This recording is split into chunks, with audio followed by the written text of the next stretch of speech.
আর টাকা না মেলায় বিক্ষোভ আইসিডিএস কর্মীদের। কুলতলির জামতলার সিডিপিও অফিসে তালা ঝুলিয়ে বিক্ষোভ। টাকা না মেলায় বিক্ষোভ আইসিডিএস কর্মীদের। কুলতলির জামতলার সিডিপিও অফিসে তালা ঝুলিয়ে বিক্ষোভ। সেই ছবি দেখাচ্ছি আপনাদের।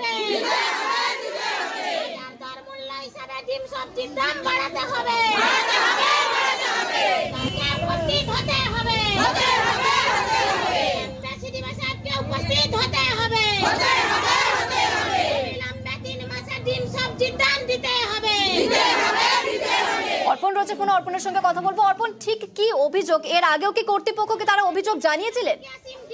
একাধিকবার অভিযোগ জানানো হয়েছিল যে কুলতলি বিধানসভা কেন্দ্রের 9টি গ্রাম পঞ্চায়েত রয়েছে, সেই গ্রাম পঞ্চায়েতের যে আইসিডিএস সেন্টারগুলো রয়েছে তারা দীর্ঘদিন, অর্থাৎ তাদের যেটা অভিযোগ 3 থেকে 4 মাস তারা মিড ডে মিলের জ্বালানি, মিড ডে মিলের সবজির টাকা এবং ডিমের টাকা তারা পাচ্ছেন না।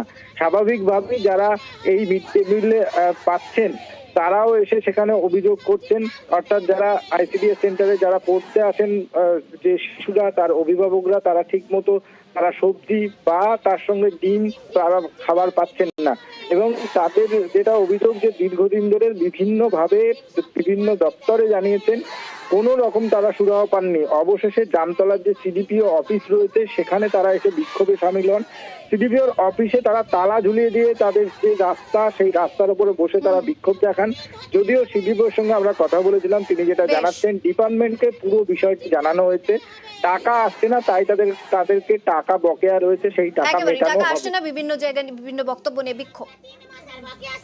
সিডিপিও 3 মাসের সবজি বিল বন্ধ করে রেখেছে, আমরা চালাতে পারছি না। একটা দিদিমণি 2-3টে করে সেন্টার দেওয়া আছে, আমরা চালাতে পারছি না। জ্বালানির দাম বাড়া, সবজি বিলের দাম বাড়া, ডিমের দাম বাড়া। 3 মাস বাকি আছে আমাদের, প্রত্যেক মাসে আমাদের সবজি বিল পেমেন্ট দিতে হবে। জ্বালানির দাম সেপ্টেম্বর মাস পর্যন্ত দেওয়া হয়েছে, অক্টোবর নভেম্বর ডিসেম্বর এখনো বিল পাইনি, কারণ এটা অ্যালটমেন্ট আসেনি। অ্যালটমেন্ট যাই ডিস্ট্রিক্ট আমাদের ডাইরেক্টর থেকে আসে, এখনো পর্যন্ত অ্যালটমেন্ট আসেনি। অ্যালটমেন্ট না আসার জন্য ওনারা বিল পেতে দেরি করছে। হ্যাঁ, এটা একটা সমস্যা আছে, সমস্যাটা আমি বারবার জানিয়েছি, আমাদের ডিস্ট্রিক্ট থেকেও জানিয়েছি, আমরাও জানিয়েছি। এটা বারবার ডিপার্টমেন্টে জানানো হচ্ছে, ডিপার্টমেন্ট থেকে ব্যবস্থা নিচ্ছে।